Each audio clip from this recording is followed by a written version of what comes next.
And here we are all these years later, more than a year into yet another genocide.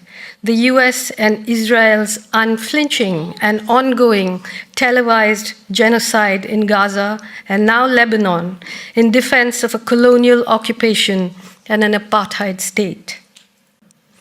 Like every state that has carried out ethnic cleansing and genocide in history, Zionists in Israel, who believe themselves to be the chosen people, began by dehumanizing Palestinians before driving them off their land and murdering them. Prime Minister Menachem Begin called Palestinians two-legged beasts. Yitzhak Rabin called them grasshoppers who could be crushed. And Golda Meir said there was no such thing as Palestinians. Once those two-legged beasts, grasshoppers, dogs, and non-existent people were murdered, ethnically cleansed and ghettoized, a new country was born, no matter what crimes it committed. It grew up like a protected child in a wealthy home whose parents smile proudly as it commits atrocity upon atrocity. No wonder today it feels free to boast openly about committing genocide. No wonder Israeli soldiers seem to have lost all sense of decency. No wonder they flood the social media with depraved videos of themselves wearing the lingerie of women they have killed or displaced. Videos of themselves mimicking dying Palestinians and wounded children or raped and tortured prisoners. Images of themselves blowing up buildings while they smoke cigarettes or jive to music on their headphones. Who are these people? What can possibly justify what Israel is doing? The answer, according to Israel and its allies, as well as the Western media, is the Hamas attack on Israel on October 7th last year, the killing of Israeli citizens and the taking of Israeli hostages.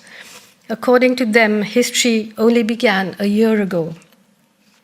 This is the part where I'm meant to lapse into moral equivalence and condemn Hamas, to condemn the people of Gaza who celebrated the Hamas attack and their ally Hezbollah in Lebanon. I do not tell oppressed people how to resist their oppression or who their allies should be. The point is to ask ourselves whether a liberal, secular fighting force can go up against a genocidal war machine. Because when all the powers of the world are arrayed against them, who do they have to turn to but God? The root of all the violence, including the violence of October 7th, is Israel's occupation of Palestinian land and its subjugation of the Palestinian people. History did not begin on October 7th, 2023. I ask you, which of us sitting in this hall would willingly submit to the indignity that Palestinians in Gaza and the West Bank have been subjected to for decades? What peaceful means have the Palestinian people not tried? What compromise have they not accepted, other than the one that requires them to crawl on their knees and eat dirt? Israel is not fighting a war of self-defense. It is fighting a war of aggression, a war to occupy more territory, to strengthen its apartheid apparatus, and tighten its control on Palestinian people and the region.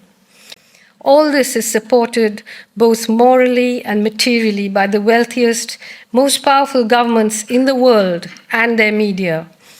When Benjamin Netanyahu holds up a map of the Middle East in which Palestine has been erased and Israel stretches from the river to the sea, he is applauded as a visionary who's working to realize the dream of a Jewish homeland.